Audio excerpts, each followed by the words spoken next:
Dr. Dixon is an associate professor in applied math at Illinois Tech.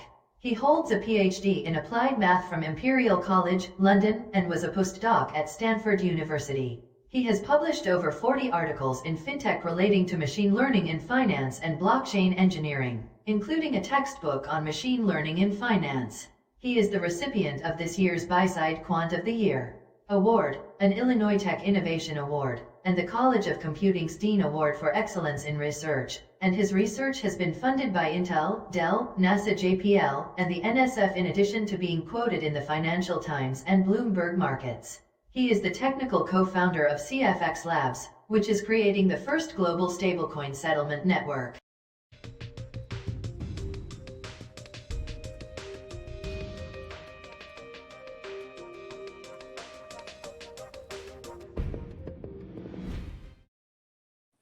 Okay, so we've had various different sort of perspectives on energy efficiency this morning, and I'm going to give a very different perspective, one coming from sort of being in the thick of software engineering, blockchain engineering, and share how you can actually reduce the demand on electricity by new computational models and new types of blockchains. And so this is really an effort. And before I do that, I just want to quickly share my sort of two Satoshi on crypto. I think, you know, when we look at why we need crypto, particularly in this sort of bear market that we're in, I think it's important to remember what we have right now. We rely heavily on Western Union. It's impossible to send money, real money that is, around the world 24/7. We rely on SWIFT, Visa, MasterCard. These are expensive, limited services. And I think it's also important to remember that bank model, I've worked for several years in banks, really do discriminate and hurt the poor with their fee structure, and a very sizable population are actually unbanked. And so I think it's important to remember this as we go into looking at blockchains. And Solana is probably the favorite one now by the financial sector. There are $22 billion worth of assets being traded on Solana. Many of those are stable coins backed by real dollars. And there are all sorts of new financial services providing ways for innovative business models and opportunities for new streams of income. And the banking system is adopting this technology. Trading firms are adopting this technology. Visa, MasterCard, all the big fintech companies are developing on this blockchain as well as others. So this is very much in progress. There's very large amounts of venture capital investment in this area. Despite the crypto market collapse, this is an area which is really called Web 2.5, sorry, in an attempt to develop applications to replace existing financial services. So that's just sort of a bit of a background, but this talk's going to be about very specifically the deep and narrow of how we actually reduce energy consumption through computational models. And in particular, we're going to look at number representation. Ultimately, it's just moving little bits around those instructions on a computer that ultimately determine the energy consumption. It's just moving bits around. That's what energy consumption is when you talk about blockchain. How can we fundamentally change how those bits are moving around? Well, that's the number representation. And we're also going to look at alternatives to proof of work, very, very briefly, and then the challenge of synchronization of clocks, which surprisingly is a very difficult problem for distributed computers to solve, and that reduces communication overhead as well. So we're going to take a much more technical view. There is a lot more math in this. This is, a formal theoretical talk as much as it is sort of concepts. So we want to explore alternative consensus mechanisms plus combine efficient computation and ask the question, can we be 1 billion times more efficient than Bitcoin in terms of transactions? Now, the previous speakers already mentioned the concept of proof of stake, and we're going to be discussing that a little bit more. Ultimately, this is an area where rather than relying on sort of proof of work miners, we're going to use the concept of staking tokens and then being able to validate based on the tokens that have been staked. And this has, some trade-offs. It's not as secure and robust and is decentralized as a proof of work. On the other hand, the technology is improving, and we're going to look at very quickly how Solana does this. So as I mentioned, Solana is probably the preferred choice of blockchain for the banking system and the financial sectors. It's very fast. It's incredibly easy to program on and very powerful, and software developers like it.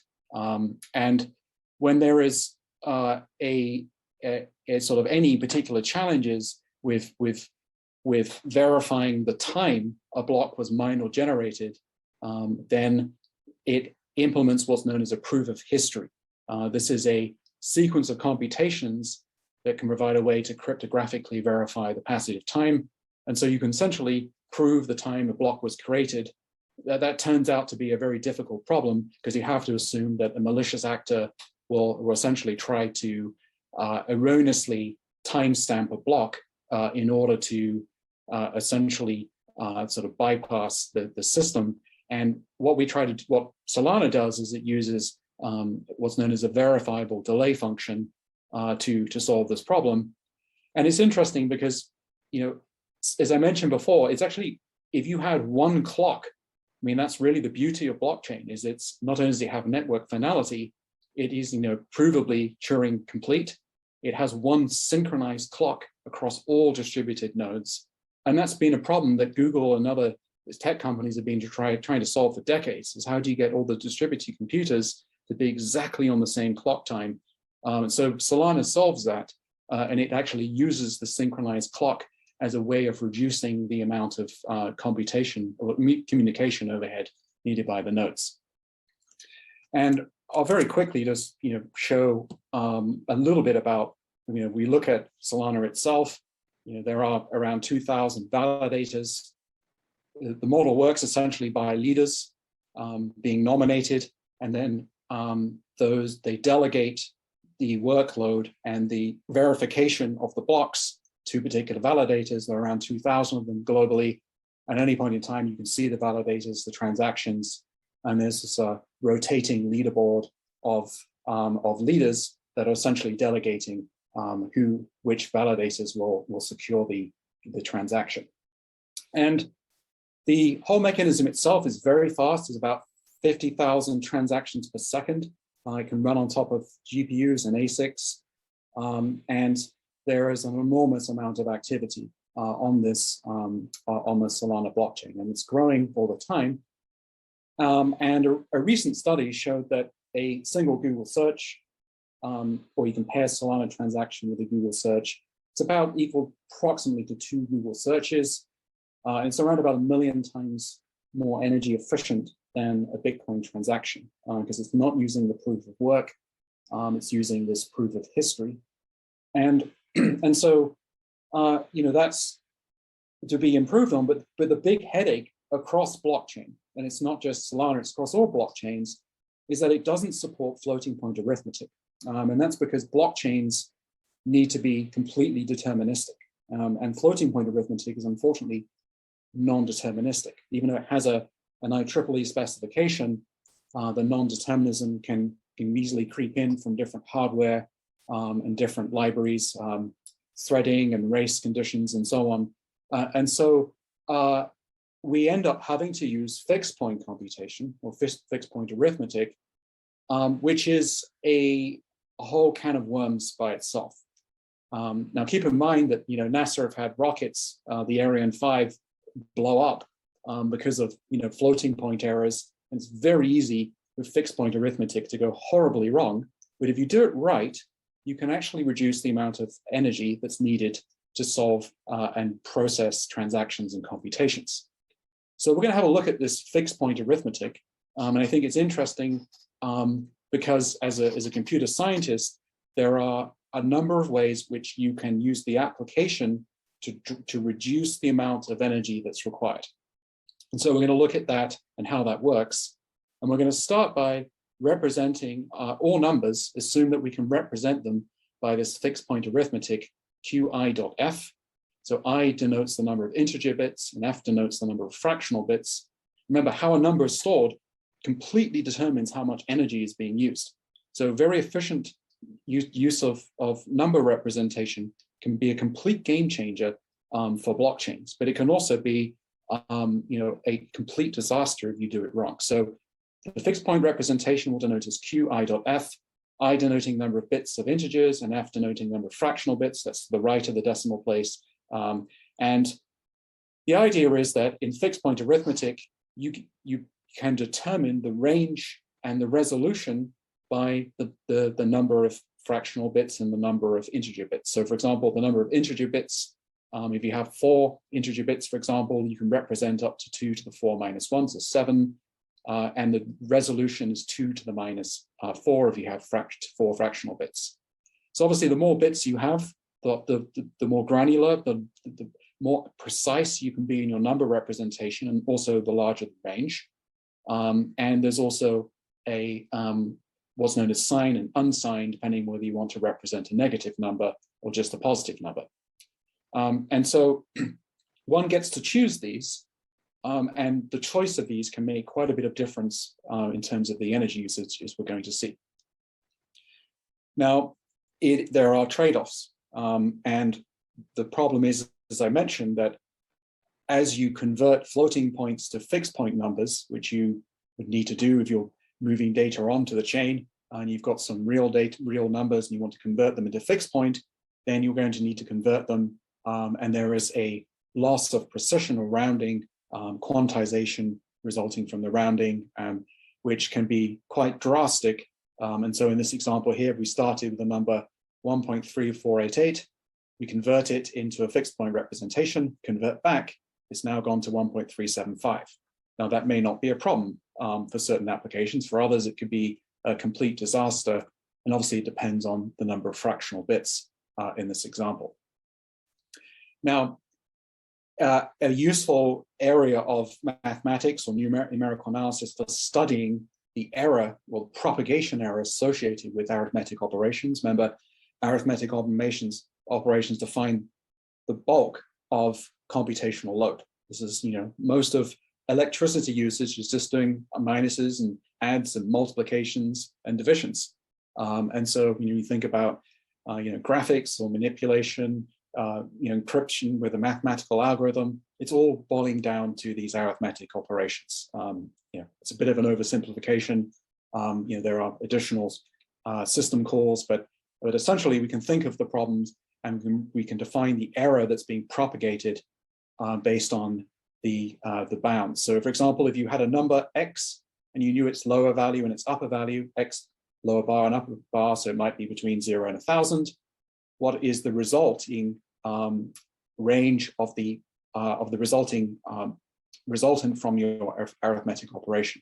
And so you can quickly see how your bounds on your numbers translate to bounds on the resulting number after the arithmetic operation. And we do that because we may run out of representation. This bounds could be too big, and then we get what's called overflow, or it could be too small and we get underflow. And overflow or underflow are disastrous in the sense that will cause your application to break, your program will likely panic, and you'll have to restart everything on the blockchain, reset your program. And so you don't want that. That's not a good scenario. So you have to think very carefully about what is going to be the maximum size number that you might need to represent as a resultant of these operations. And so that's the range. And then we also need to think about the error. And so if I have some representational error here, delta, say it's 2 to the minus 4. If I add two numbers together, they both have that representational error. How can I bound the result of that number? And indeed, you can rewrite this as an error bound. But we know a lot already about bounds on the error. So again, we may have a certain tolerance on error. It could be, for example, no error greater than a cent on the dollar because of accounting reasons. And ultimately, all of most of scientific computing, most of the applications, if you look at mission critical applications that NASA runs, getting rockets to the to Jupiter or wherever they are heading, forward error analysis is very important. You need to be able to look at any function you call, whether that function's some sort of cryptographic hash, or whether it's solving some math problem to do with financial financial lending, then you ultimately need to know what the error bounds are on that function. What's its range, and what is the accuracy? And so ultimately, the user will define a certain tolerance on the error from that function. So if you have your approximate function that's under the fixed point arithmetic, you're going to get a very approximate result of that function being applied. That function could just be an addition, it could be subtraction, or it could be a more complicated function. But it's a function ultimately dependent on the parameters f and I, your number of fractional and integer bits. As you change those, you'll get a different representation of your functional output. So you can define your error tolerance. In addition, you need to be able to ensure that your approximated function, so one under the fixed point arithmetic representation, is also bounded within the bounds of that approximate function, or at least engulfing or a superset of the range that's actually desired. Otherwise, you're underrepresenting the range of the true function, and so that's it provided that the function is bounded, of course, then that should be at least a requirement that you don't want certain values to be underrepresented, because then you'll get overflow or underflow. And so as a basic example, we can put these concepts together, and we can think, for example, about multiplying two numbers together in fixed point arithmetic. Again, the motivation for this, even if you're not sort of dialed into this, remember, this is all about where the energy is actually going when you are doing computations on a blockchain, like, for example, Solana or any blockchain. They all use fixed point arithmetic. And so if you look at this example here, you're taking two numbers. You'll then, these have representation error. Once you put them in the blockchain, you do your calculation and you compare it with what you would get if you did it on the blockchain. And immediately you've got this rounding error if we use a Q44 representation, and we get 4.5 instead of 4.34. And we can use our precision analysis to bound that. And indeed, we just show here that indeed we found the bound. This is provable bound. And so we can bound that error. And so we can then play the game of, well, if I increase the number of fractional bits and integer bits, albeit to the detriment of more energy usage, maybe I can have a tighter error bound. Maybe I want my tolerance to be 0.01, for example. Okay, so that's the main conceptual idea. Even if you don't follow the ideas, how can I specify error bounds that enable me to, as efficiently as possible, use the least number of bits to move around on the computer? Remember, this is happening millions of times a second inside a central processing unit. So you want to get that bit right. I think of the analogy of, just adding a weight to the wheel of your bicycle. Every time it spins now, it's now, it's rotating, it's carrying a lot more weight. If you have a lot more weight on your feet, it's much harder to walk. It's very important, therefore, that you shave off, the weight, as athletes do with running shoes, the same way that we do here. We need to get right to the source of the problem of energy efficiency and sort of nip it in the bud before it gets too inefficient. But you do need to go through this formal process of analysis. This is what mathematicians, computer scientists will do. Unfortunately, it's not what a lot of software developers on blockchain don't seem to be formally trained in this. And I think we're going to see a lot of problems. And it's already happening, in fact, where there are fixed point arithmetic problems and money's being lost because of silly mistakes like that with sloppy engineering. So there is no standard on the blockchain right now, which should give everyone here, make them a little nervous. At the same time, that's an opportunity to get it right. And so when we go through the motions, we look at our precision analysis. We look at an example now. We want to represent, say, the price in what's known as an automatic market maker. These are very popular now on the blockchain through decentralized finance. These are exchanges for tokens, and the prices are determined by the value of X over Y or Y over X. And so what happens is a financial market operates by placing volumes of tokens X and volumes of another token Y, and then you automatically trade. You swap automatically. There's no middleman like there is in a high frequency market making type scenario that we have currently with our stock markets. There is no middleman. You make your exchanges in this constant product market maker, and you determine how much you get out and how much you get in, and this can move the price in a known algebraic way. And so we can look at the price representation here as an example. It's a common operation we need on the blockchain. And so we have two numbers here, both represented by Q8.8 numbers, fixed point arithmetic numbers. Then the resulting range of the ratio, the price, if X represents, say, the volume of Bitcoin, Y represents the problem of, Terra stablecoins, or not Terra, we use a different one. Let's take Circle stablecoins. Then we can compare we can look at the range. Now that may not be enough. We may need to represent prices which are much larger than that, and therefore we need to think carefully about what our choice of fixed point representation is. And then the final example, before we get to numerical experiments on Solana, we run computations and we actually measure the amount of computational use. We're going to actually test this application. This is the calculation that's frequently used to determine if I trade a certain amount X, and I've got an initial amount X naught and Y naught already sitting in this pool, in this automatic market maker. I make a new trade. How much do I get out? So if I put in, for example, $1, one USDC, that's one synthetic dollar. Do I get out one, for example, euro stablecoin? And so under a 16.16 representation, our X and our Y comes out to be within this range. Of course, we know that it can't be negative. This formula cannot be, in fact, negative for realistic values. So the viable range is actually between this value and this one. So the point is here is that we can look at particular formulae, well-known ones, and we can answer the question, what is the tightest, smallest representation I can use, and then see what the implications are for the application in terms of range of representation of those numbers.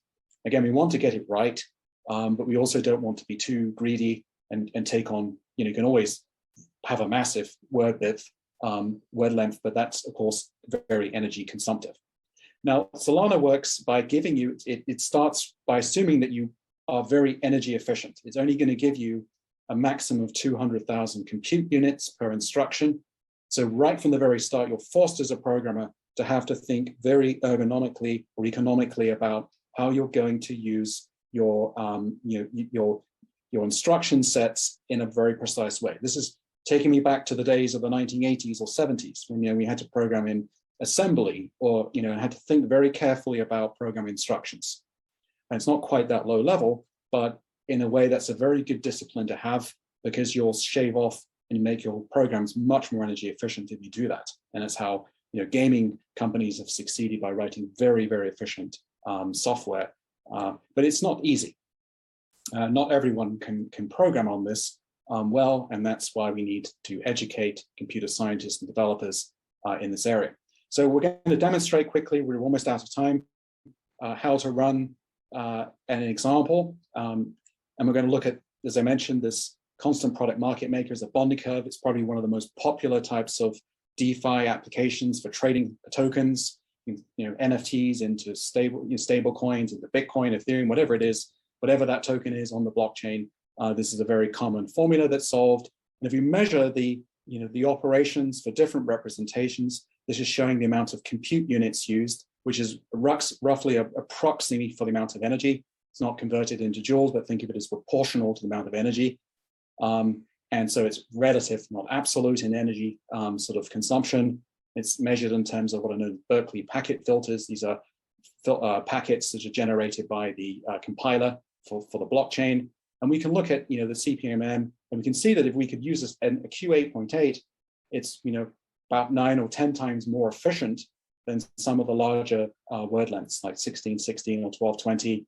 But otherwise, there's fairly small differences. It's really in these more complex operations where you've got loads and stores that tend to add a lot more to the energy. So already you're looking at 10 times more energy usage if you want to use Q626 versus a Q88.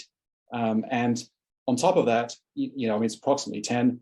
This is somewhat of a simple function. That's all it is. So you can imagine for more complicated functions that square roots, for example, very complex functions to call, that you can easily exhaust your compute budget. So it turns out the square root is the bane of energy consumption. It is the most energy consumptive mathematical operation there is. The square root, you would know that, huh? And so ending this talk, so what we are trying to say here is that, you know, we could probably shave off about 10 times the amount of energy by being more precise and scientific about how we design our computational programs, particularly the choice of number representation. And we've also seen that it's very important to apply the interval arithmetic precision analysis, forward error analysis, to check. You can do this formally with formal verification software. And so the conclusion is that if we use proof of history or proof of stake type consensus mechanisms, we can reduce the energy over Bitcoin by about 1 million times. That's other work that's been documented. I'm sure that speakers following me will have some, you know, some maybe rebuttal of that study, but that's certainly the study that's been put out. It turns out that just blindly performing numerical computation without thinking carefully about the numerical representation will have a significant impact on your energy usage. We've already seen a 10x gain. That it could be even larger with more complex functions because of the loads and stores. Moving data around is moving bits around is very, very energy inefficient, and that's you know, a problem that can be addressed by hardware, but the software ultimately has to do that. And so, is it possible to have a Solana running 1 billion times more energy efficient than Bitcoin? I think it is. You know, I don't think it's been proven. I think 10 million is realistic, as I've said, 1 million, and then the 10x gain from the numerical representation. 1 billion, I think if you used assembly level optimizations, you thought very carefully about your load and stores, use best practice, I think it's not only realistic for the software to support 1 billion times more Bitcoin, especially if the software is optimized for the hardware, like fixed FPGAs or ASICs. Okay, so that's the end of my talk, but I just wanted to bring a different perspective on energy consumption, i.e. the source of it, and why that's why software is very important for addressing that. Thank you very much, Professor Dixon. Any questions from Professor Dixon? You can ask your question here in the chat box if you have any questions. Okay, let me ask you a question. You compare Solana with Bitcoin. How about Cardano, for example, or XRP? They also claim that the energy consumption of them is less than Bitcoin. How about comparison between Solana and these coins? Yeah, I think it's very important. I mean, for, you know, to look at this from both a business and an engineering perspective. You know, sometimes the best technologies are not the ones that get adopted. Take VHS versus Betamax. Solana just has the ecosystem of applications on it already. Cardano doesn't. No one's programming in the financial sector on Cardano.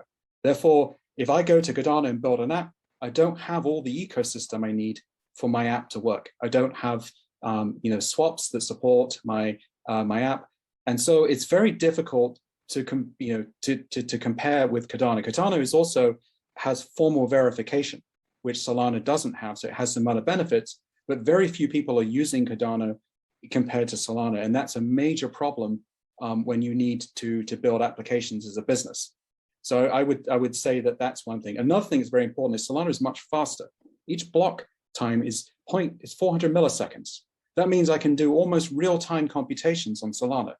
Blockchain blocks are 20 minutes on Bitcoin and about 20 seconds on Ethereum. That's just not realistic for finance. If I have to press a button to do a transaction and wait 15 minutes or even 20 seconds for that transaction to complete, that no one's going to wait 15 and 20 seconds. So I think Solana is really the only realistic blockchain right now that can be used for financial applications that scale to the needs of financial services.